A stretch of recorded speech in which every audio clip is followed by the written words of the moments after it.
जय हिंद साथियों, मैं बबलू धाकर स्वागत करता हूं आप सभी का धरणीधर एग्रो क्लासेज के ऑनलाइन प्लेटफॉर्म पर। साथियों, आज हम चर्चा करने वाले हैं बायोलॉजी के अंदर एक महत्वपूर्ण इकाई के बारे में चर्चा करने वाले हैं और उस इकाई का नाम है बायोकेमिस्ट्री, जिसको हम जैव रसायन के नाम से जानते हैं। अब ये जैव रसायन क्या होती है, इसके अंदर हम जैव रसायन के अंदर किन किन अणुओं का अध्ययन करते हैं, उन सभी के बारे में हम आज अध्ययन करने वाले हैं। आज की जो हमारी क्लास रहेगी ये बेसिक क्लास रहेगी, जिसके अंदर हम प्रमुख रूप से समझेंगे कि जैव रसायन का अर्थ क्या होता है, साथ ही साथ में इससे जुड़े हुए कुछ जो महत्वपूर्ण वैज्ञानिक उनके बारे में हम अध्ययन करेंगे और साथ ही साथ में इसका एक कॉन्सेप्ट देखेंगे कि जो जैव रसायन जो होते हैं उनके अंदर जो अणु आते हैं वो ओवरऑल उनका पूरा कॉन्सेप्ट क्या होता है। वो किसी भी जो कोशिका होती है, कोई भी जीव होता है, उसके अंदर जो कोशिका पाई जाती है, उस कोशिका के अंदर इन जो अणुओं की क्या पोजीशन होती है वो हम देखेंगे और साथ ही साथ में उनका बेहतरीन तरीके से हम अध्ययन किस प्रकार से कर सकते हैं उसका एक कॉन्सेप्ट बनाएंगे। तो आइए स्टार्ट करते हैं बायोकेमिस्ट्री। बायोकेमिस्ट्री को पढ़ने से पहले आप भी अपने साथ में कॉपी पेन लेकर बैठिएगा और प्रॉपर नोट्स बनाते हुए चलिएगा। तो आइए स्टार्ट करते हैं बायोकेमिस्ट्री।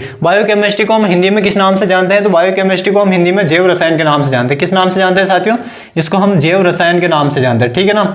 इसको हम जैव रसायन के नाम से जानते हैं। अब ये जैव रसायन का शाब्दिक अर्थ क्या होता है, सबसे पहले वो हम देख लेते हैं। जैव रसायन का जो शाब्दिक अर्थ होता है वो क्या होता है, तो जैव रसायन का शाब्दिक अर्थ होता है सजीव की जो कोशिका होती है, कोशिका के अंदर मौजूद कोशिका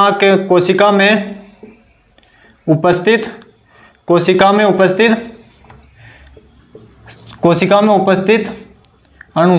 अब ये अणु कौन कौन से होते हैं वो थोड़ी देर बाद में हम देखेंगे। किसी भी जीव की कोशिका में उपस्थित अणु का रासायनिक संगठन किस प्रकार का है, उसकी संरचना किस प्रकार की है, उसका रासायनिक संगठन किस प्रकार के, रासायनिक संरचना किस प्रकार से है, तथा उनमें होने वाली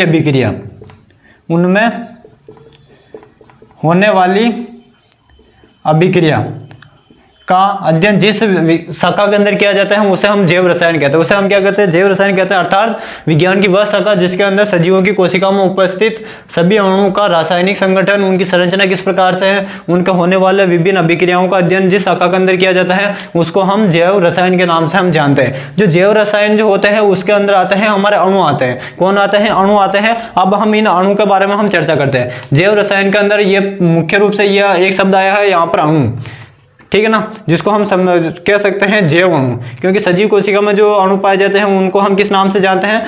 जैव अणु के नाम से जानते हैं, जिसको हम फिर बायोमोलिक्यूल के नाम से जानते हैं। अब ये जैव अणु कौन से होते हैं उनके सबसे पहले हम नाम देखते हैं, उसके बाद में इनका हम एक कॉन्सेप्ट के बारे में हम अध्ययन करेंगे। तो इसके अगर हम बात करें जैव अणु की, तो जैव अणु कौन कौन से होते हैं, तो सबसे पहले मैं कोशिका जो होती है, कोशिका के अंदर कौन कौन से अणु पाए जाते हैं जैव अणु, उनके नाम लिख रहा हूं मैं। तो कोशिका के अंदर मुख्य रूप से आप सभी ने सुना होगा कार्बोहाइड्रेट होते हैं। इसके अतिरिक्त हम बात करें प्रोटीन्स होते हैं, प्रोटीन्स। इसके अतिरिक्त हम बात करें, इसके अंदर आपने सुना होगा विटामिन्स के बारे में सुना होगा, विटामिन, ठीक है, विटामिन्स के बारे में सुना होगा। इसके अतिरिक्त हम बात करें, आपने सुना होगा कार्बोहाइड्रेट, प्रोटीन, विटामिन्स हो गए। इसके अतिरिक्त हम बात करें, इसके अंदर हो जाएगा हमारे लिपिड हो जाएंगे। कौन हो जाएगा? लिपिड्स हो जाएंगे। इसके अतिरिक्त यदि हम बात करें तो एंजाइम्स हो जाएंगे, एंजाइम। इसके अतिरिक्त हम बात करें, इसके अतिरिक्त हो जाएगा हमारे खाद्य रंग हो जाएंगे। इसके अतिरिक्त हम बात करें परिरक्षक पदार्थ हो जाएंगे, परिरक्षक पदार्थ। और इसके अतिरिक्त हम बात करें, इसके अतिरिक्त हो जाएगा हमारे हार्मोन, या फिर हम कह सकते हैं ग्रंथियां, ठीक है ना, ग्रंथियां। और ग्रंथियों से कौन कौन से हार्मोन रिलीज होते हैं, इन सभी को हम जैव अणु के रूप में काउंट करते हैं। एक और बच गया है इसके अंदर, मोस्ट इंपोर्टेंट है, उसका नाम हो जाएगा न्यूक्लिक अम्ल। कौन सा हो जाएगा? न्यूक्लिक अम्ल, जिसके अंदर डीएनए व आरएनए आता है, न्यूक्लिक अम्ल। तो ये जो मुख्य रूप से आपके सामने जितने भी ये अणु लिखे हुए, इन सभी अणु को क्या कहा जाता है? जैव अणु कहते हैं। क्या कहते हैं? इन सभी को जैव अणु कहते हैं। और इन सभी की रासायनिक संगठन किस प्रकार का है, यानी जैसे हम बात करें कार्बोर्ड का जो केमिकल कंपोजिशन होता है वो किस प्रकार का है, इसके अंदर किस प्रकार के एलिमेंट पाए जाते हैं। जैसे हम बात करें कार्बन, हाइड्रोजन हो गया, नाइट्रोजन हो गया, इस प्रकार के इसके अंदर एलिमेंट पाए जाते हैं। प्रोटीन में किस प्रकार के एलिमेंट पाए जाते हैं, वो इसका रासायनिक संगठन होता है। संरचना की बात करें तो इनकी स्ट्रक्चर किस प्रकार की होती है, हार्वर्ड स्ट्रक्चर क्या होती है। इसके अंदर कई सारे टर्म आते हैं, जैसे हम बात करें एपीमर क्या होता है, एनोमर क्या होते हैं, वो सब की सब संरचना के अंदर आ जाता है, ठीक है ना। उसी प्रकार हम बात करें इनके होने वाली अभिक्रिया कौन सी होती है, अगर मान लीजिए इसके अंदर कोई सा भी वो समूह अगर परिवर्तित हो जाता है तो कौन सा नया कंपाउंड बनता है, और कीटोन समूह जो होता है वो परिवर्तित हो जाता है तो कौन सा समूह बनता है, तो वो सभी सभी ये रासायनिक अभिक्रियाओं के अंदर आ जाता है। तो इन सभी की हमें रासायनिक अभिक्रिया पढ़नी है, संगठन पढ़ना है, संरचना पढ़नी है, तब जाकर हमारे जैव अणु कंप्लीट होते हैं। और इन सभी का जिस शाखा के अंदर अध्ययन किया जाता है विज्ञान की, उसे हम किस नाम से जानते हैं, जैव रसायन के नाम से जानते हैं। अगर आप इसका स्क्रीनशॉट लेना चाहते हैं तो फटाफट से इसका स्क्रीनशॉट लीजिए। उसके बाद में हम जैव रसायन का जो ये अणु जो मैंने बताया आपको, जैव अणु, इनका एक कॉन्सेप्ट देखते हैं कि कोशिका के अंदर जो ये अणु होते हैं ये कहाँ पर उपस्थित होते हैं, इनकी पोजिशन क्या होती है, एक जो लोकेशन ये कहाँ पर पाए जाते हैं, उनके बारे में हम अध्ययन करते हैं। अगर वो कॉन्सेप्ट आपको समझ में आ गया अच्छे से तो यकीन मान के चलिएगा आपका जो अध्ययन के अंदर जो जैव रसायन है, जैव रसायन का अध्ययन है, तो वो कॉन्सेप्ट आपको काफी मददगार होगा। और हर एक टॉपिक का कोई ना कोई कॉन्सेप्ट होता है, अगर वो कॉन्सेप्ट किसी भी विद्यार्थी को समझ में आ जाता है तो उसकी आधी से ज्यादा परेशानी वहीं हल हो जाती है, ठीक है ना। तो अब हम देखते हैं जैव अणु का कॉन्सेप्ट, कि जो ये हमारे जो जैव अणु होते हैं इनका कॉन्सेप्ट क्या होगा, कॉन्सेप्ट,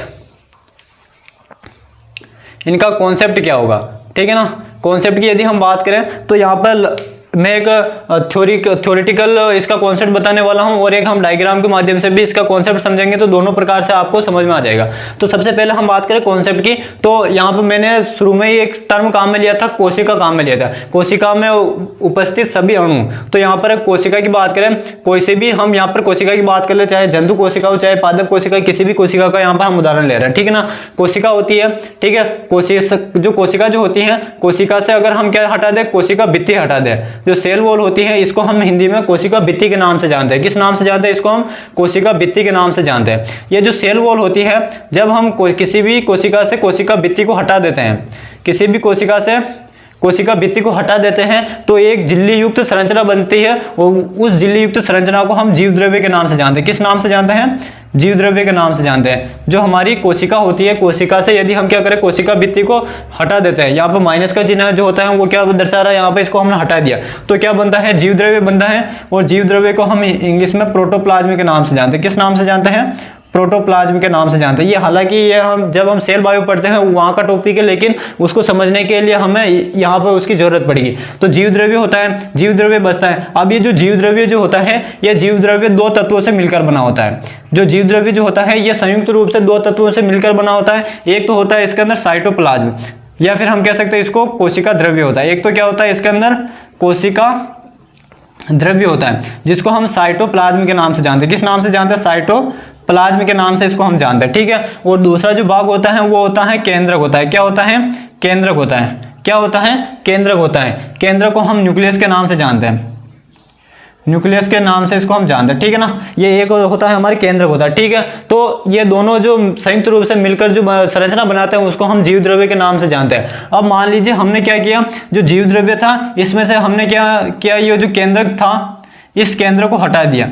अगर जीव द्रव्य में से हम क्या करें, केंद्र को हटा दें या फिर हटा देते हैं, इसको रिमूव कर देते हैं, तब केवल एक संरचना बचती है और उस संरचना का नाम है कोशिका द्रव्य।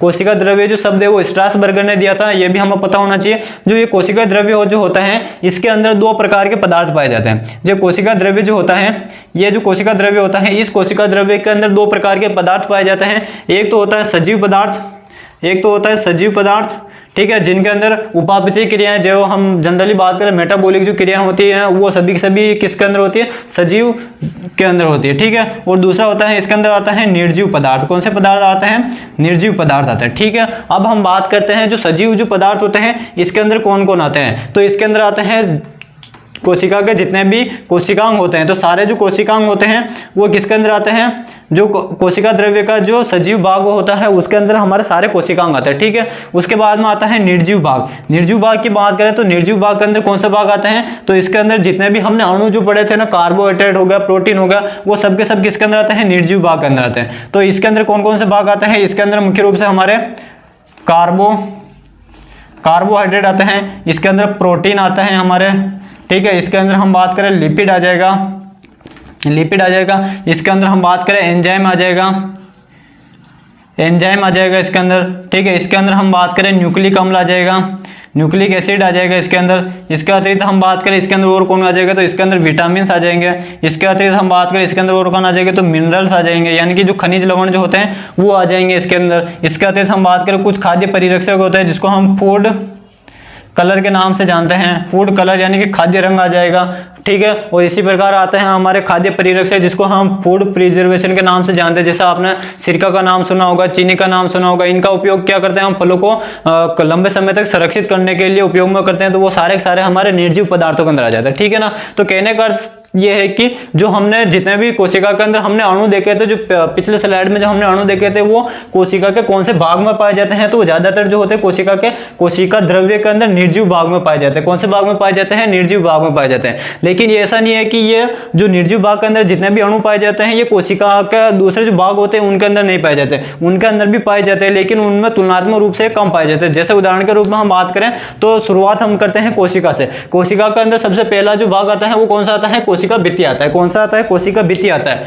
तो जो कोशिका भित्ति जो होती है वो पादपों के अंदर अलग अलग प्रकार की कोशिका भित्ति होती है। जैसे हम बात करें कोशिका भित्ति के अंदर कार्बोहाइड्रेट भी पाए जाते हैं, तो प्रोटीन भी पाए जाते हैं, तो कुछ उनके अंदर मिनरल्स भी पाए जाते हैं। जैसे उदाहरण के रूप में हम बात करें तो कोशिका भित्ति जो होती है ये पादपों के अंदर सेलुलोज की भी बनी होती है, हेमीसेलुलोज की बनी होती है, कवक की काइटिन की बनी होती है, जीवाणु की जो होती है पेप्टिडोग्लाइकेन की बनी होती है, शैवाल की जो कोशिका भित्ति है वो हमारे कैल्शियम कार्बोनेट की मेनोजगिन इनसे मिलकर बनी होती है। तो कहने का अर्थ यह है कि कोशिका भित्ति के अंदर कार्बोहाइड्रेट भी पाए जाते हैं, जो कोशिका भित्ति जो होती है उसके अंदर कुछ मात्रा में प्रोटीन्स की पाए जाते हैं, और साथ ही साथ में हम बात करें जो कोशिका भित्ति होती है इसके अंदर कुछ खनिज लवण भी पाए जाते हैं। जैसे हम बात करें जो कोशिका भित्ति के अंदर एक मध्य पटलिका आती है, क्या आती है, मध्य पटलिका आती है जो मिनरल्स की बनी होती है, जिसमें कैल्शियम मैग्नीशियम पेक्टेट आता है, तो वो कोशिका भित्ति के अंदर मिनरल्स का भी काम कर रहे हैं। तो कहने का अर्थ ये है कि जो कोशिका द्रव्य के निर्जीव पदार्थ जो होते हैं वो कोशिका के द्रव्य के अंदर भी पाए जाते हैं और शेष भागों के अंदर भी पाए जाते हैं। तुलनात्मक रूप से ज्यादा की बात करें तो निर्जीव जो पदार्थ होते हैं वो कोशिका द्रव्य में ज्यादा मात्रा में पाए जाते हैं और दूसरे जो भाग होते हैं उनके अंदर कम पाए जाते हैं। इसी प्रकार हम बात करें जीव द्रव्य की, तो जीव द्रव्य को जब मैंने बताया था तो उससे पहले मैंने एक शब्द काम में लिया था जीव द्रव्य की झिल्ली, तो उस संरचना को हम क्या कहते हैं, जीव द्रव्य के नाम से जानते हैं। जो जीव द्रव्य के अंदर जो झिल्ली होती है वो झिल्ली मुख्य रूप से तीन पदार्थों से मिलकर बनी होती है। कौन से, कार्बोहाइड्रेट से बनी होती है, प्रोटीन से बनी होती है और वसा से बनी होती है। प्रोटीन की मात्रा इसके अंदर ज्यादा होती है, लगभग 70 से लगभग 70% के आसपास इसके अंदर प्रोटीन पाए जाते हैं जो कोशिका झिल्ली के अंदर।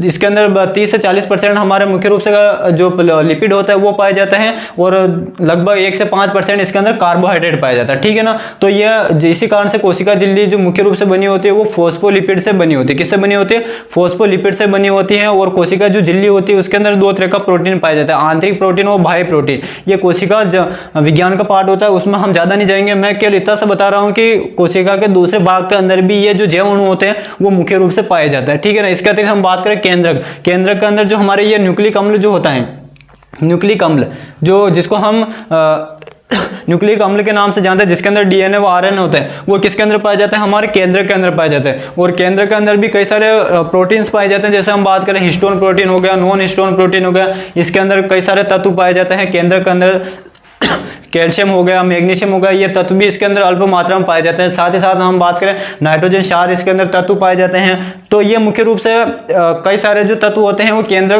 के अंदर पाए जाते हैं, जो किसके अंदर उपस्थित होते हैं, न्यूक्लिक अम्ल के अंदर ये उपस्थित होते हैं। तो उम्मीद आप सभी को अच्छे से समझ में आ गया होगा कि जो कॉन्सेप्ट जो है वो किस प्रकार से बनता है, और कॉन्सेप्ट के अंदर आपको जितने भी अणु मैंने बताए थे वो सारे के सारे यहाँ पर हमारे कंप्लीट होते हैं, ठीक है ना। तो इस प्रकार से हमें ध्यान रखना है। इसी प्रकार हम बात करें एंजाइम की, एंजाइम जो होते हैं ये हमारे कोशिका द्रव्य के अंदर भी पाए जाते हैं। जैसे हम बात करें कोशिका द्रव्य के अंदर, आपने सुना होगा ग्लाइकोलाइसिस। ग्लाइकोलाइसिस की एक क्रिया होती है जिसके अंदर हमें 10 एंजाइम की आवश्यकता होती है भोजन का अपघटन के लिए। तो वो किसके अंदर पाए जाते हैं, हमारे कोशिका द्रव्य में पाए जाते हैं। इसी प्रकार जो ग्लाइकोलाइसिस के बाद की जो प्रोसेस होती है जिसको हम लिंक अभिक्रिया या फिर उसको हम टीसीए चक्र के नाम से जानते हैं, वो सभी की सभी कहाँ पर पूर्ण होती है, वो हमारे जो कोशिकांग होते हैं माइटोकॉन्ड्रिया उसके अंदर कंप्लीट होते हैं। तो उसके अंदर भी हमें एंजाइम की आवश्यकता होती है। तो एंजाइम जो होते हैं वो कई जगह प्राप्त होते हैं। इसी प्रकार लाइसोसोम के अंदर जल अपघटनीय एंजाइम पाए जाते हैं जिसको हम हाइड्रोलेज एंजाइम के नाम से जानते हैं। तो ये कई प्रकार के एंजाइम पाए जाते हैं। इसी प्रकार हम बात करें जब केंद्र का जब विभाजन होता है तब इसके अंदर एक प्रोसेस आती है अर्धसूत्री विभाजन।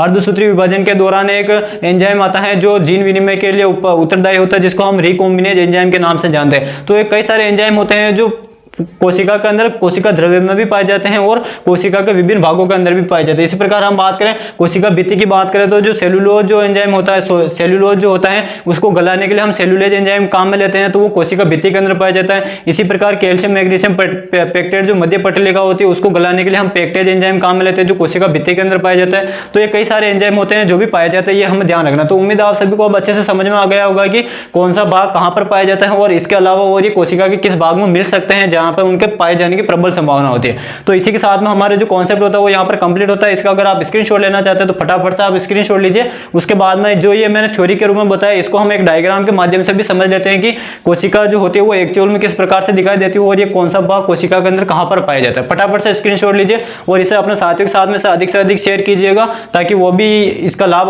उठा सके।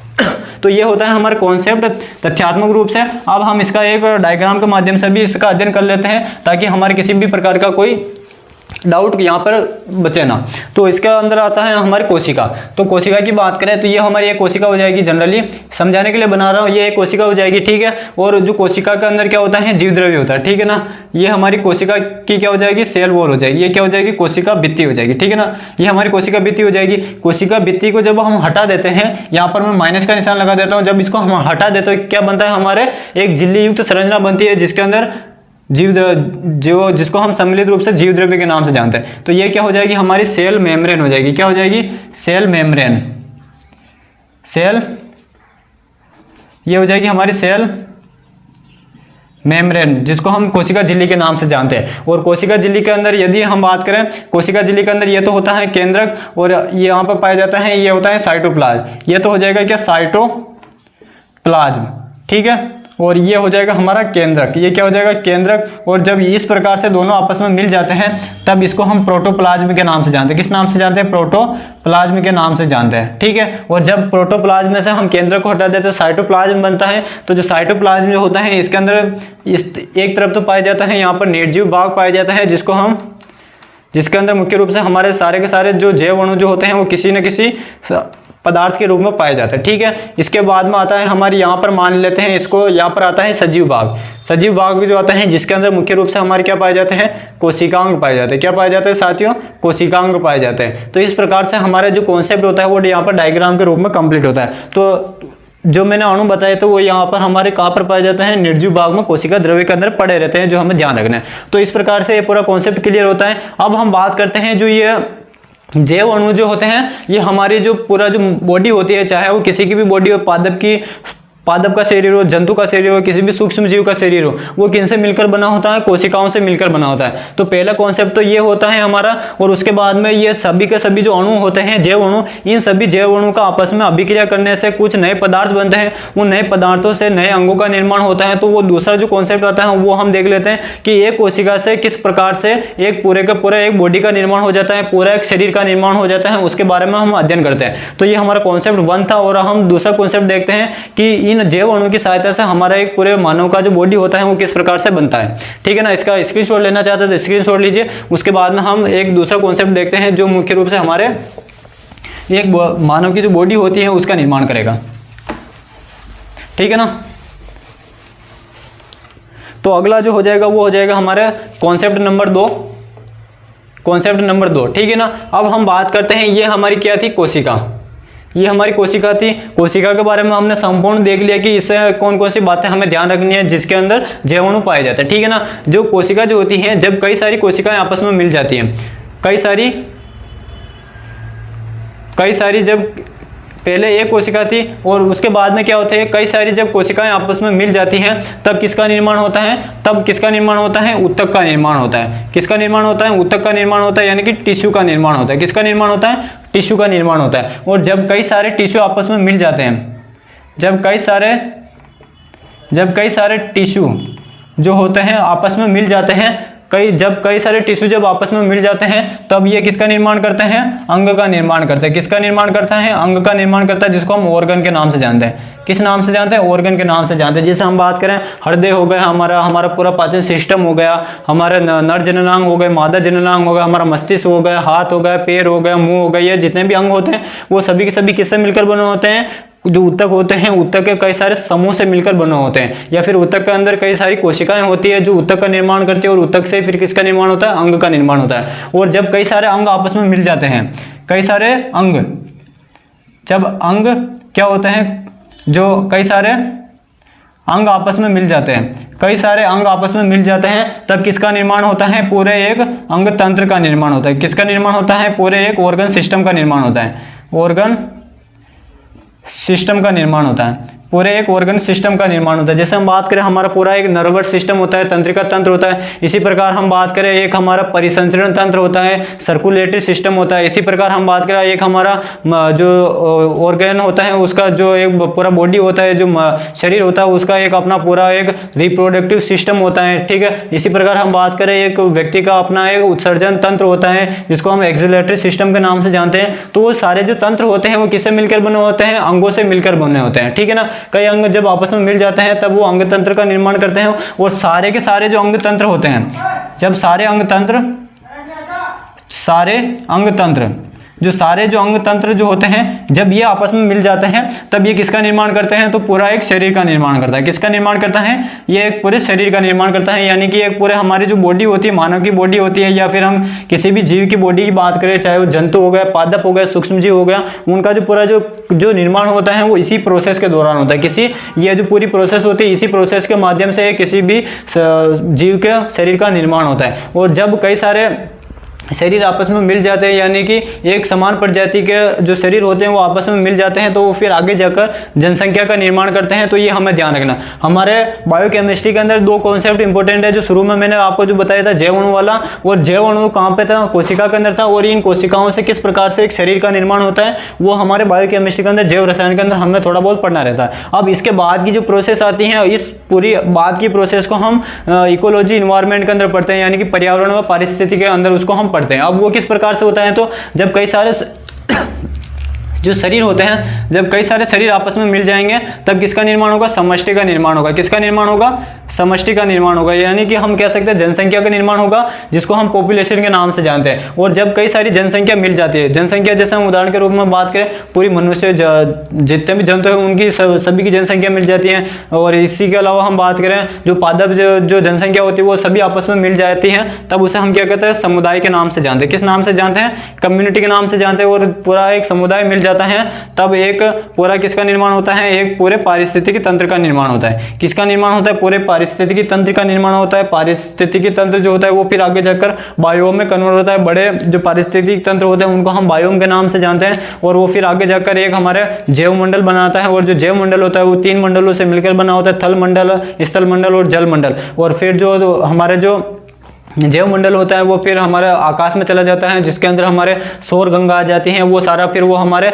स्पेस टेक्नोलॉजी या फिर स्पेस साइंस का अंदर आ जाते हैं। तो वो हमें इतना नहीं पढ़ना है, हमें केवल इतना सा ध्यान रखना है कि यहाँ तक अगर हम शरीर तक रुक जाएंगे तो हमारे बायोकेमिस्ट्री के अंदर इंक्लूड किया जाएगा। अगर हम शरीर से और आगे जैसे जैसे बढ़ते जाते हैं तो वो हमारे इकोलॉजी इन्वायरमेंट का पार्ट आ जाता है, ठीक है ना। तो ये पूरा एक कॉन्सेप्ट होता है विज्ञान को समझने के लिए। इसी प्रकार का अगर आप कॉन्सेप्ट का उपयोग करोगे तो आपकी चीजें और वो आसानी से आपको समझ में भी आती चली जाएगी, और आपके अंदर रुचि भी पैदा होगी कि हाँ जो हम पढ़ रहे हैं वो हमें इंटरेस्ट लेके पढ़ रहे हैं और हमें चीजें लंबे समय तक याद रहेगी, ठीक है ना। तो उम्मीद आप सभी को अच्छे से समझ में आ गया होगा कि कॉन्सेप्ट नंबर 2 क्या कहता है। तो बायोकेमिस्ट्री के अंदर किसी भी बॉडी का जो निर्माण होता है वो किस प्रकार से होता है, तो पूरा जैव अणु के माध्यम से हमारे एक पूरे बॉडी का निर्माण होता है। तो इसी के साथ में हमारे यहाँ पर कॉन्सेप्ट 2 कंप्लीट होता है। इसका अगर आप स्क्रीनशॉट लेना चाहते हैं तो स्क्रीनशॉट लीजिए। उसके बाद में हम हमारा मेन टॉपिक जो स्टार्ट होता है बायोकेमिस्ट्री के अंदर, सबसे पहला जो टॉपिक आता है और वो आता है कार्बोहाइड्रेट। उसके बारे में हम अध्ययन स्टार्ट करते हैं, ठीक है ना। इसका अगर आप स्क्रीनशॉट लेना चाहते हैं तो फटाफट से इसका स्क्रीनशॉट लीजिए। अब हम इसके अंदर देखते हैं मेन हमारा टॉपिक स्टार्ट होता है। तो आप भी अपनी कमर अमर कस लीजिएगा, प्रॉपर नोट्स बनाते हुए चलेगा, कॉपी पेन साथ में लेकर बैठिएगा और अपने साथियों को भी इसमें जुड़ने के लिए इन्विटेशन भेज दीजिए।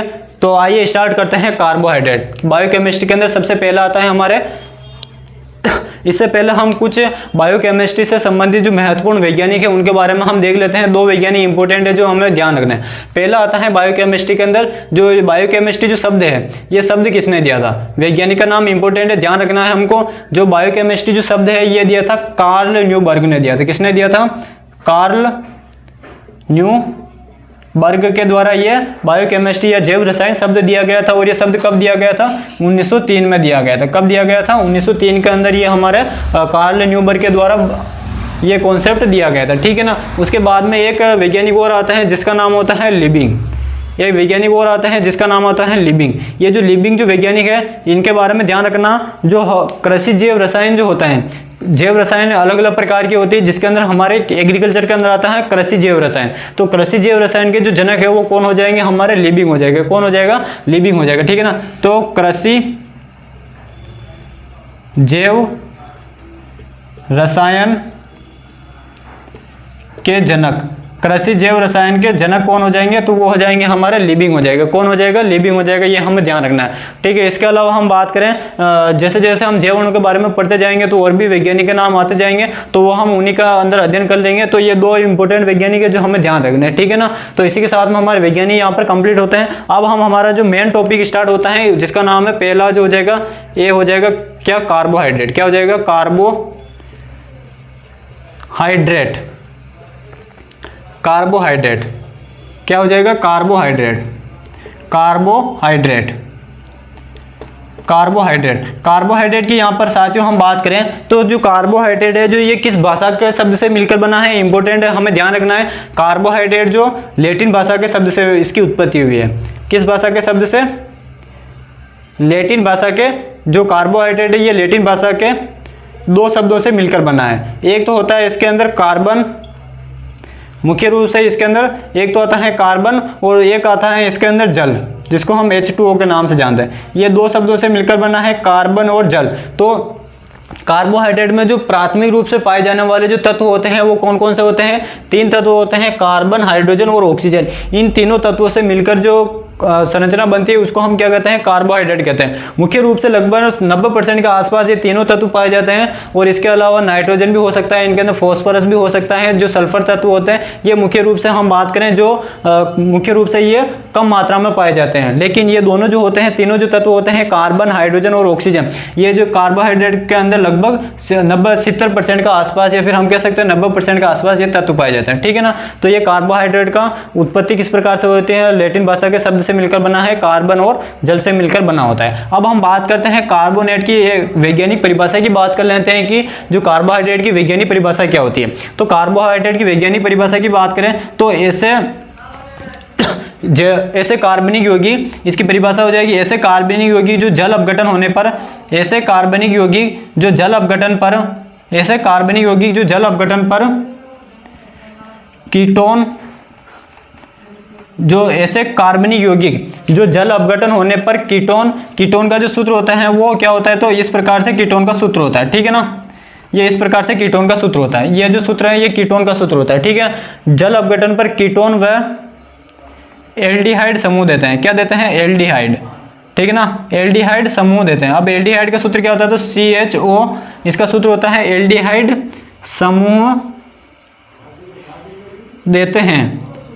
एल्डिहाइड समूह देते हैं, उसे हम क्या कहते हैं? हम कार्बोहाइड्रेट कहते हैं। उसे हम क्या कहते हैं? कार्बोहाइड्रेट कहते हैं। ये इसकी वैज्ञानिक परिभाषा होती है जो हमें ध्यान रखना है, ठीक है ना। तो ये कार्बोहाइड्रेट लैटिन भाषा के शब्द से उत्पत्ति हुई है और जल अपघटन पर कीटोन व एल्डिहाइड शब्द देते हैं, समूह देते हैं, तो उसे हम क्या कहते हैं? उसे हम कार्बोहाइड्रेट के नाम से जानते हैं। ये इसकी परिभाषा कंप्लीट होती है। अब हम देखते हैं कार्बोहाइड्रेट के 2-3 जो स्पेसिफिक जो गुण होते हैं वो हमें पता होना चाहिए कि कार्बोहाइड्रेट के स्पेसिफिक गुण क्या क्या होते हैं। तो अगर आप इसका स्क्रीनशॉट लेना चाहते हैं तो स्क्रीनशॉट लीजिए। फिर हम इसके प्रमुख गुण जो होते हैं वो 2-3 गुण ही होते हैं जो इंपॉर्टेंट होते हैं परीक्षा में, उससे 1 लाइन के अंदर क्वेश्चन पूछ लिए जाते हैं, तो हमें ये तैयार रहना होता है। तो इसका यदि हम बात करें कार्बोहाइड्रेट के जो मुख्य जो गुणधर्म होते हैं उनमें सबसे पहला गुणधर्म आता है, कार्बोहाइड्रेट जो होते हैं ये कैसे होते हैं? जल में क्या होते हैं? घुलनशील होते हैं। जल में क्या होते हैं? ये घुलनशील होते हैं कार्बोहाइड्रेट। जैसे आपने नाम सुना होगा, ग्लूकोज का नाम सुना होगा जो जल में घुलनशील होता है। इसी प्रकार हम बात करें फ्रक्टोज जो होता है ये हमारे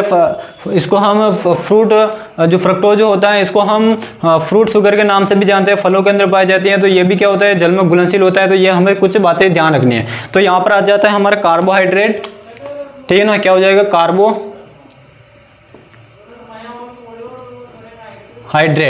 कार्बोहाइड्रेट की बात करें तो इसके 2-3 जो बिंदु हैं वो ध्यान रखने। नंबर फर्स्ट आ जाएगा जो कार्बोहाइड्रेट जो होते हैं ये ऐसे कार्बनिक यौगिक होते हैं, कार्बोहाइड्रेट ऐसे कार्बनिक यौगिक हैं जो पृथ्वी पर सर्वाधिक मात्रा में पाए जाते हैं। कार्बनिक यौगिक हैं जो कार्बोहाइड्रेट ऐसे कार्बनिक यौगिक हैं जो क्या होते हैं पृथ्वी पर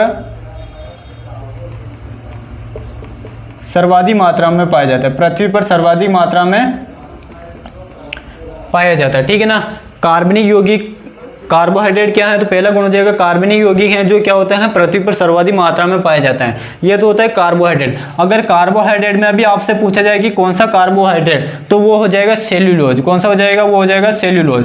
जो सेल्यूलोज जो होता है ये पृथ्वी पर सर्वाधिक मात्रा में पाए जाने वाला कार्बनिक यौगिक होता है, ये हमें ध्यान रखना है। अगर कार्बोहाइड्रेट पूछे तो कार्बोहाइड्रेट, अगर ओवरऑल जैव अणु में से पूछे कि पृथ्वी पर सर्वाधिक मात्रा में पाए जाने वाला कार्बनिक यौगिक कौन सा है, तो वो हो जाएगा हमारा कार्बोहाइड्रेट। अगर कार्बोहाइड्रेट में पूछे तो क्या हो जाएगा, सेल्यूलोज हो जाएगा। जो मुख्य रूप से हम बात करें, जो पादप की जो कोशिका भित्ति होती है वो किससे मिलकर बनी होती है, सेल्यूलोज से मिलकर बनी होती है। और भी होते हैं लेकिन मुख्य रूप से सेल्यूलोज होता है। इसके अतिरिक्त हम बात करें जो सेल्यूलोज जो होता है ये हमारा जो कपास जो होता है, कपास के अंदर जो रेशा होता है, जो सफेद रंग का जो रेशा निकलता है, वो लगभग 95% जो होता है उसके अंदर क्या होता है, सेल्यूलोज पाया जाता है। क्या पाया जाता है, सेल्यूलोज पाया जाता है। ये भी हमें ध्यान रखना है। इसके अलावा हम बात करें कार्बोहाइड्रेट जो होते हैं ये क्या होता है, ऊर्जा का मुख्य स्रोत। जो कार्बोहाइड्रेट जो होते हैं ये क्या होते हैं, ऊर्जा के मुख्य स्रोत होते हैं। ये हमें ध्यान रखना है, कार्बोहाइड्रेट ऊर्जा के मुख्य स्रोत होते हैं। इसके बाद में हम बात करें जो कार्बोहाइड्रेट जो होते हैं, यह जो पौधे जो होते हैं, पौधे का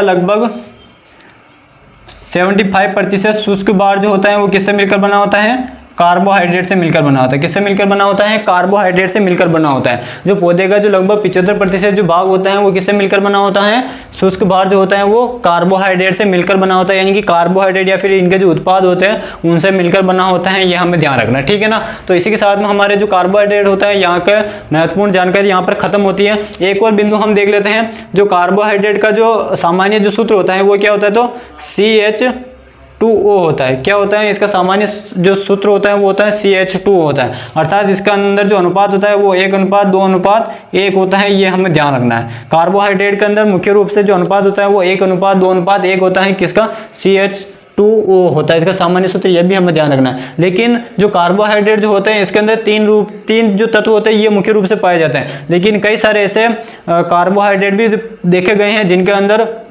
ये सूत्र लागू नहीं होता है, फिर भी वो कार्बोहाइड्रेट का कार्य करते हैं। और साथ ही साथ में कुछ कार्बनिक यौगिक ऐसे भी होते हैं जो क्या करते हैं, इस सूत्र को फॉलो नहीं करते। जैसे इसके अंदर कार्बोहाइड्रेट के अंदर हम पढ़ेंगे पेंटोज शुगर के बारे में पढ़ेंगे। पेंटोज शुगर के अंदर जो हमारा DNA और जो RNA जो होता है उसके अंदर राइबोज शर्करा पाई जाती है। कौन सी शर्करा पाई जाती है, राइबोज शर्करा, जिसमें से DNA के अंदर डीऑक्सी राइबोज शर्करा पाई जाती है। तो उसके अंदर एक हमारे ऑक्सीजन परमाणु की कमी होती है, फिर भी वो क्या होता है, एक हमारे कार्बोहाइड्रेट होता है। तो कई सारे ऐसे यौगिक होते हैं जिनके अंदर ये अनुपात फुलफिल नहीं होता है, फिर भी वो क्या होते हैं, कार्बोहाइड्रेट होते हैं। तो उनके अंदर हम ये जो कंडीशन जो होती है वो जब हम कार्बोहाइड्रेट के उदाहरण देखेंगे तब वहां पर हम फुलफिल कर लेंगे। ठीक है ना। तो ये 4 जानकारी इंपॉर्टेंट है जो हमें पता होना चाहिए। अब आता है कार्बोहाइड्रेट के अंदर, कार्बोहाइड्रेट के यहाँ पर हम वर्गीकरण की बात करते हैं।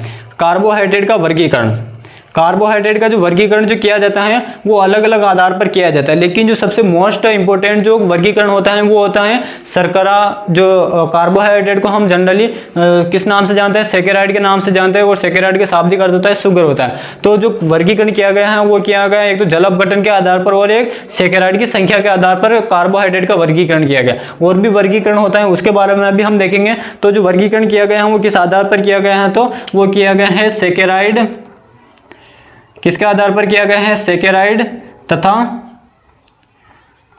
जल अपघटन के आधार पर। किसके आधार पर किया गया है, जल अपघटन के आधार पर इनका वर्गीकरण किया गया। किसके आधार पर किया गया है, जल अपघटन के आधार पर इनका वर्गीकरण किया गया है। ये हमें ध्यान रखना है। ठीक है ना।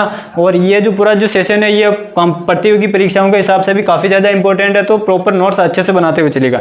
तो इनका वर्गीकरण सैकेराइड व जल अपघटन के आधार पर किया गया था। और हमने इसकी परिभाषा में भी देखा था कि इनका जो परिभाषा होती है वो जल अपघटन होने पर क्या देते हैं, कीटोन व एल्डिहाइड देते हैं। तो उसको हम क्या कहते हैं, कार्बोहाइड्रेट कहते हैं। क्या कहते हैं, कार्बोहाइड्रेट कहते हैं। तो अब हम देखते हैं जो कार्बोहाइड्रेट जो होते हैं इनका हम वर्गीकरण देखते हैं। जो वर्गीकरण होता है इसको जल अपघटन व सैकेराइड के आधार पर 3 अलग अलग भागों में बांटा जाता है। स्क्रीनशॉट लेना चाहते हैं तो फटाफट से स्क्रीनशॉट लीजिए।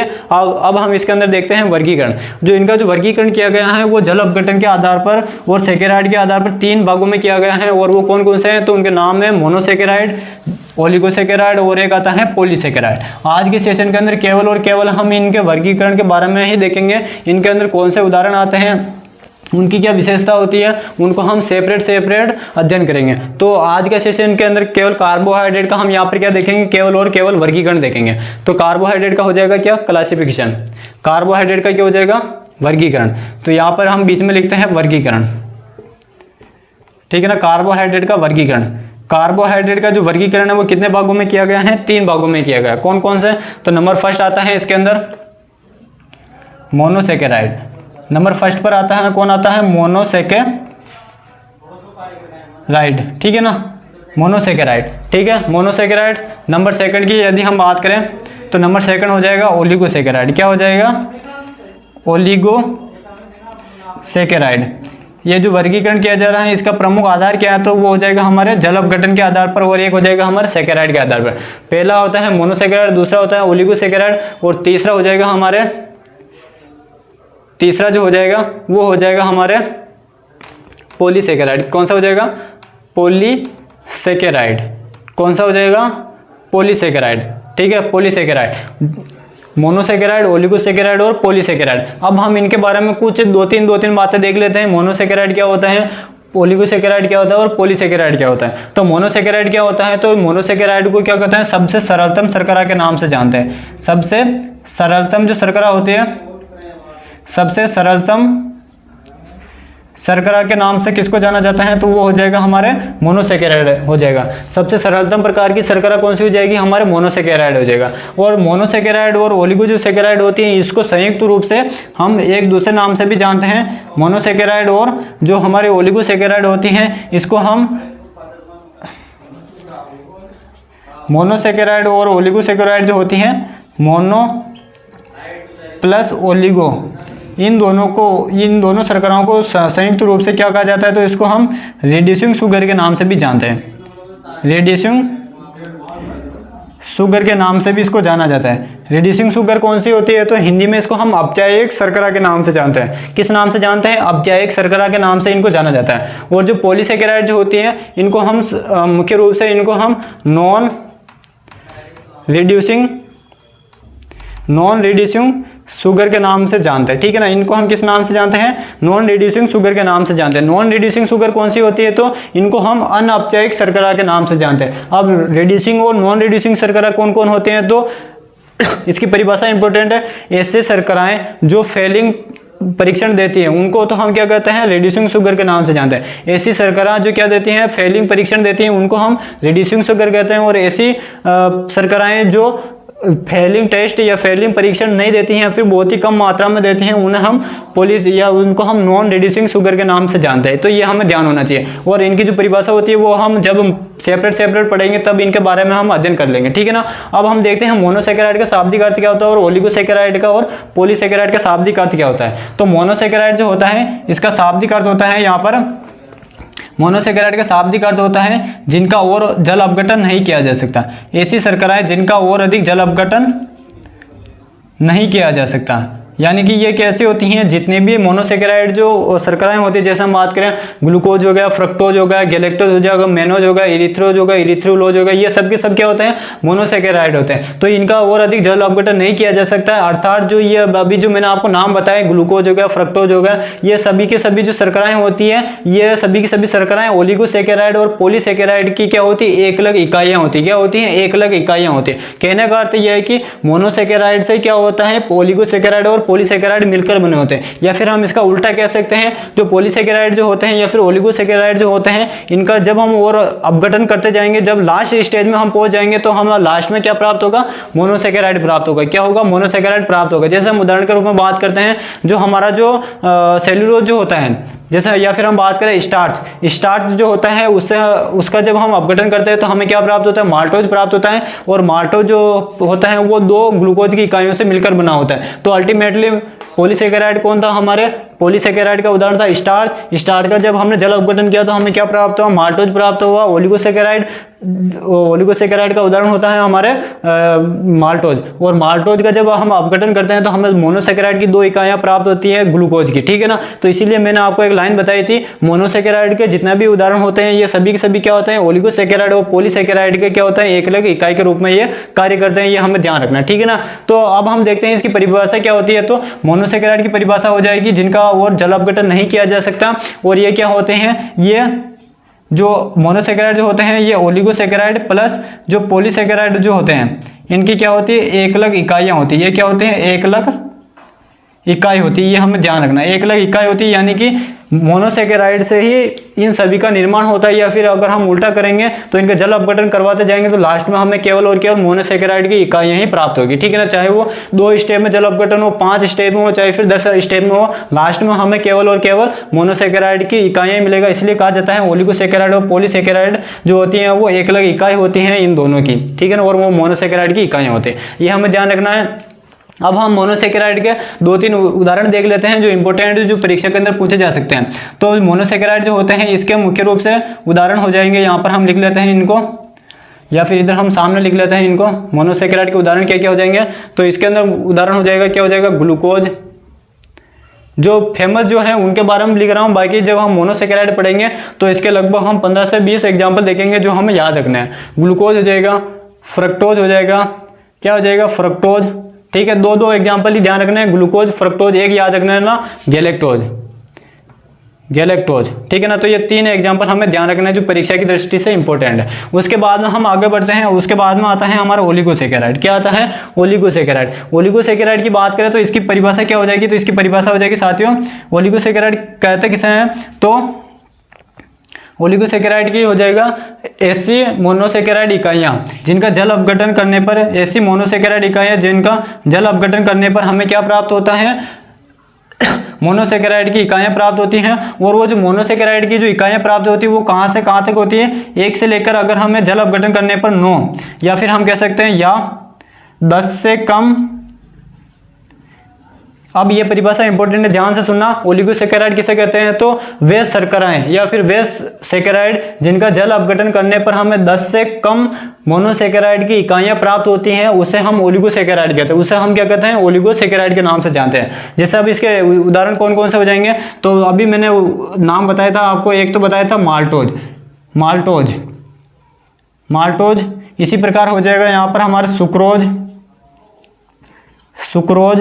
इसी प्रकार हो जाएगा, एक हो जाएगा हमारे यहाँ पर लैक्टोज, जिसको हम दुग्ध शर्करा के नाम से जानते हैं, ठीक है ना, लैक्टोज। ये जो होते हैं इनका जल अपघटन करने पर हमें क्या प्राप्त होता है, 10 से कम मोनोसेकेराइड की इकाइयां प्राप्त होती है जो ओलिगोसेकेराइड के रूप में काउंट किया जाता है, ठीक है ना। ये फेमस एग्जांपल है, इसीलिए मैं केवल जो फेमस जो एग्जांपल है और जो परीक्षा में पूछे जाते हैं उन्हीं के बारे में यहाँ पर आपको बता रहा हूँ, ठीक है। उसके बाद में आता है हमारा पॉलीसेकेराइड। पॉलीसेकेराइड क्या होते हैं, तो इसको हम नॉन रिड्यूसिंग शुगर के नाम से भी जानते हैं। और ये जो पॉलीसेकेराइड जो होते हैं, ये जो पॉलीसेकेराइड जो होते हैं इनकी डेफिनेशन क्या हो जाएगी, तो वे शर्कराएं जिनका जल अपघटन करने पर 10 से